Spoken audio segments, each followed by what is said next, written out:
Hello friends, स्वागत है आप सभी का हमारे इस यूट्यूब चैनल पे। जीएस फाउंडेशन की सीरीज़ में ये हमारा 6 नंबर का लेक्चर है। इंडियन पॉलिटी हम लोग चर्चा कर रहे हैं, जिसमें हमारा चैप्टर है फंडामेंटल राइट अर्थात मूल अधिकार के बारे में। इस लेक्चर सीरीज़ में हम आज बात करने वाले हैं स्वतंत्रता के अधिकार के आर्टिकल नंबर 19 और 20 के बारे में। आर्टिकल नंबर 19 और 20 के बारे में, ठीक है। ये लेक्चर नंबर 6 है हमारा, ठीक है। मेरा नाम है सरफराज अंसारी और चलिए शुरू करते हैं आज का लेक्चर नंबर 6। बच्चों, आज के आर्टिकल में हम लोग डिस्कस करने वाले हैं आर्टिकल 19 के बारे में डिटेल में, ठीक है। चलिए, तो सबसे पहले मैं आपको बता दूं स्वतंत्रता का अधिकार। स्वतंत्रता का अधिकार जो दिया गया है अनुच्छेद 19 से 22 तक, याद रखेंगे आप। समानता का अधिकार आर्टिकल 14 से 18 तक, स्वतंत्रता का अधिकार अर्थात राइट टू फ्रीडम 19 से 22 तक। तो आज हम बात करेंगे आर्टिकल 19 के बारे में, ठीक है। तो चलिए पेन और पेपर लेकर के आप रेडी हो जाइए, बिकॉज़ हम लोग जो भी चीज़ अंडरस्टैंड करेंगे समझेंगे उसे अपने कॉपी में नोट डाउन भी करते चलिए, जिससे कि आपका कॉन्सेप्ट क्लियर हो और क्वेश्चन 100% सही होने की संभावना हो, ठीक है। तो अगर बात करें हम लोग अनुच्छेद 19 की, तो अनुच्छेद 19 कहता क्या है, ठीक है। वाक एवं अभिव्यक्ति की स्वतंत्रता। वाक एवं अभिव्यक्ति की स्वतंत्रता मतलब अनुच्छेद 19 ना अभिव्यक्ति की स्वतंत्रता की आज़ादी के बारे में बात करता है कि आप अपने आप को किस प्रकार अभिव्यक्त कर सकते हैं, किस प्रकार आप बोल सकते हैं, ठीक है। जैसे कोई चीज़ कोई अभिव्यक्त करता है बोल करके, कोई कविता के माध्यम से करता है, कोई कहानी के माध्यम से, कोई नाटक, कला, डांस, सॉन्ग, ठीक है ना। तो यहाँ अभिव्यक्ति की आज़ादी है जो आर्टिकल 19 में दिया गया है। अब एक बड़ा इंटरेस्टिंग बात है कि यहाँ पे आप देख सकते हैं इसके सब क्लॉज 6 तक हैं, 19(1) से लेकर के 19(6) तक, 19(6) तक। तो 19(1) की बात करें ना, तो 19(1) में बेसिकली दिया है स्वतंत्रता का अधिकार दिया है, वाक एवं अभिव्यक्ति की स्वतंत्रता का अधिकार। ये ध्यान रखेंगे, स्वतंत्रता का जो अधिकार है वो आपका 19(1) में दिया है, ठीक है। लेकिन 19(2) से 19(6) तक स्वतंत्रता के अधिकार की सीमाएं दिया है। मतलब आपकी जो स्वतंत्रता का अधिकार है ना, उस पे कुछ प्रतिबंध है, अर्थात उसकी कुछ लिमिटेशन तय की गई है। ऐसा नहीं है कि आप स्वतंत्रता के नाम पर कुछ भी कर सकते हैं, ठीक है ना। तो लिमिटेशन क्या है, तय है। तो ध्यान रखेंगे 19(1) में तो स्वतंत्रता का अधिकार दिया है, लेकिन 19(2) से लेकर 6 तक उसके क्या दिए हैं, सीमाएं दिया हुआ है। क्लियर है ना। बेसिकली एक आपको जैसे एक होता है ना, हर एक चीज़ की क्या होती है, एक सीमा होती है कि आप इस सीमा से ज़्यादा नहीं जा सकते हैं। तो फंडामेंटल राइट में भी आर्टिकल 19 की कुछ सीमाएं हैं कि आप कितना अभिव्यक्ति की आज़ादी के नाम पर स्वतंत्र हैं।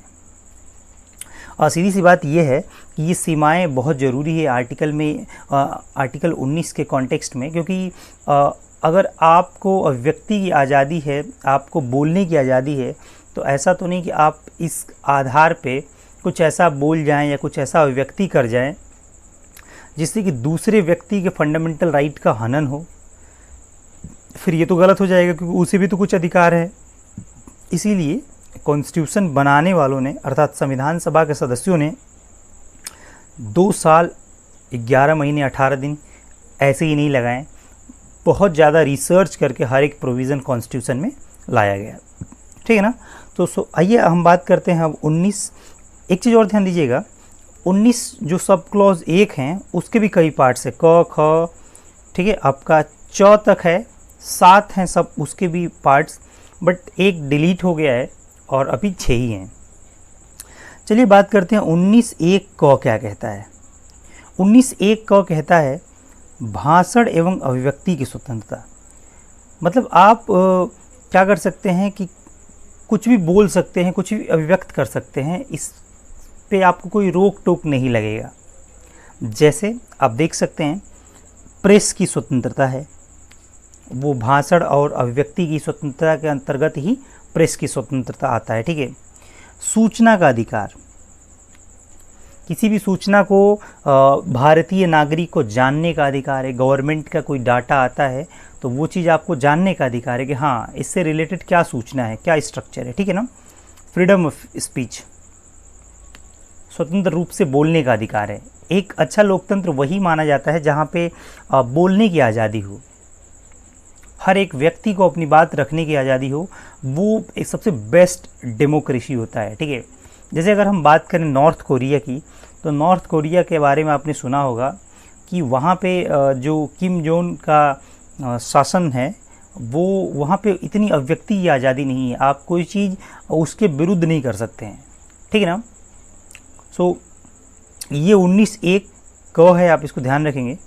19(1) ख की बात करें हम लोग, 19(1) ख कहता है शांतिपूर्ण व हथियार रहित सम्मेलन करने का अधिकार।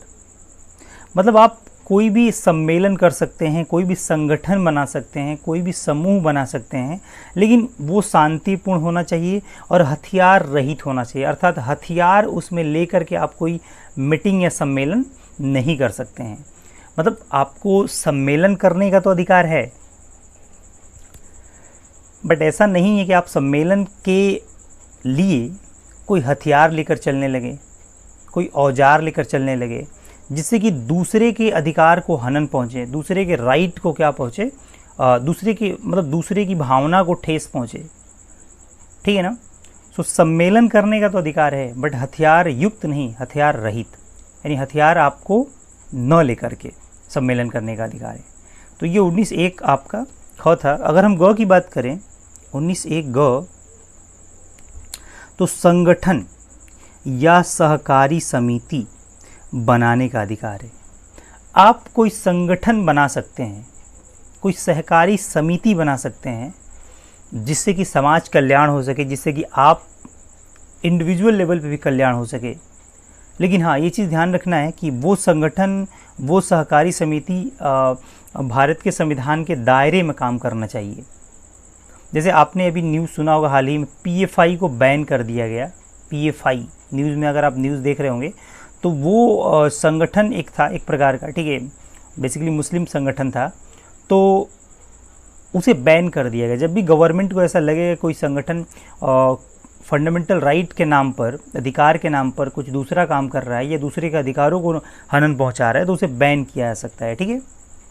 अच्छा, ये जो सहकारी समिति वर्ड देख रहे हैं आप, ये 97वां संविधान संशोधन 2011 में ऐड किया गया, ठीक है ना। सहकारी समिति बनाने का अधिकार 97वां संविधान संशोधन अधिनियम 2011 में संशोधन करके ये ऐड किया गया 19(1) ग में, ठीक है ना। अगर हम घ की बात करें, 19(1) घ की बात करें, तो भारतीय राज्य क्षेत्र में आबाद संचरण का अधिकार।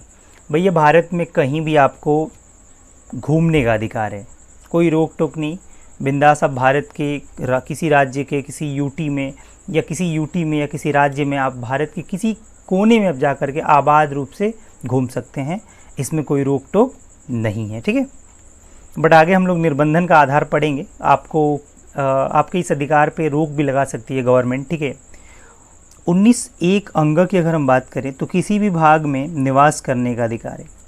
मतलब जब आर्टिकल 370 हटा नहीं था जम्मू कश्मीर से, तब तो जम्मू कश्मीर को छोड़ करके आप भारत के किसी भी स्टेट या यूटी में जाकर रह सकते थे, बट आज के टाइम में जम्मू कश्मीर में भी आप, ठीक है, भारत के किसी भाग में आपको निवास करने का अधिकार है। ऐसा नहीं है कि आप उत्तर प्रदेश के हैं तो आप महाराष्ट्र में जाकर निवास नहीं कर सकते हैं, आप तमिलनाडु में जाकर निवास नहीं कर सकते हैं, या असम में नहीं जाकर निवास कर सकते हैं। आप भारत के किसी भी कोने में, इस आर्टिकल ये आपको राइट देता है 19(1) अंग। अगर 19(1) छ की बात करें तो व्यवसाय या व्यापार करने का अधिकार। आप कोई भी काम कर सकते हैं, कोई भी व्यापार कर सकते हैं, आपको राइट है, आपको फ्रीडम है, ठीक है, इसके लिए कोई रोक टोक नहीं है, ठीक है ना। ये चीज़ देख सकते हैं आप, we want freedom to expression, अभिव्यक्ति करने की आज़ादी, ये डिमांड हो रहा है लोगों के द्वारा। सो ये एक लोकतांत्रिक देश में एक बड़ा सवाल हो जाता है कि जब उस देश के नागरिक फ्रीडम ऑफ स्पीच के लिए आंदोलन करने लगते हैं, ये एक अच्छे डेमोक्रेसी की निशानी नहीं है। ठीक है, जिस डेमोक्रेसी में फ्रीडम ऑफ स्पीच पे रोक या पाबंदी लगा दिया जाए तो एक अच्छे लोकतंत्र की निशानी नहीं है। जैसे आप उत्तरी कोरिया को आप एग्जाम्पल में ले सकते हैं। ठीक है, नोट में एक बात है, 19(1) संपत्ति अर्जित करने का अधिकार, इसे डिलीट कर दिया गया, हटा दिया गया 44वां संविधान संशोधन 1978 में। ये हमने लेक्चर नंबर 1 में ही बात कर लिया था। ठीक है, डिस्कस कर लिया था कि संपत्ति का अधिकार जो फंडामेंटल राइट था अलग से आर्टिकल 31 में, उसे डिलीट कर दिया गया, उसे हटा करके 300 का अनुच्छेद में कानूनी अधिकार बनाया गया। ठीक है, 44वां संविधान संशोधन के द्वारा। ठीक है, सो फ्रीडम ऑफ स्पीच बहुत ज़रूरी है एक अच्छे लोकतंत्र के लिए, एक स्वस्थ लोकतंत्र के लिए। नेक्स्ट स्लाइड की ओर बढ़ते हैं कि अब यहाँ निर्बंधन का आधार क्या है। अगले 2 मिनट में हम लोग ये जानने वाले हैं कि फंडामेंटल राइट आर्टिकल 19 के तहत तो वाक एवं अभिव्यक्ति की आज़ादी हमें मिल रही है, बट क्या उसकी कोई सीमा है, कुछ लिमिटेशन है कि हम इनफाइनाइट ये राइट हम ले सकते हैं? सो ऐसा नहीं है। अगर आप अपनी एक्सप्रेशन, आप अपने आप को एक्सप्रेस करने के लिए फ्रीडम ऑफ स्पीच चाहते हैं तो आपके स्पीच से किसी दूसरे के फंडामेंटल राइट को नुकसान न पहुँचे, इसीलिए उसी कॉन्स्टिट्यूशन के उसी आर्टिकल में ये भी दिया गया है 19(2), 19(3), 19(4), 19(5) और 19 निर्बंधन का आधार कि भाई आपके फंडामेंटल राइट पे आर्टिकल नंबर 19 के तहत जो मिला है उसे प्रतिबंध भी उस पर लगाया जा सकता है। ध्यान दीजिएगा, जो निर्बंधन का आधार है ना, ये सिर्फ 19(1) में जो दिया गया है, 19(1) क से लेकर अंग तक उसके लिए है बस। ठीक ना, पूरे फंडामेंटल राइट के लिए नहीं है। अब इस बात का ध्यान रखेंगे। जैसे भारत की सुरक्षा और संप्रभुता से संबंधित अगर कोई बात हो तो वहाँ पे आपको पूरे देश में किसी हिस्से में जाने से रोका जा सकता है।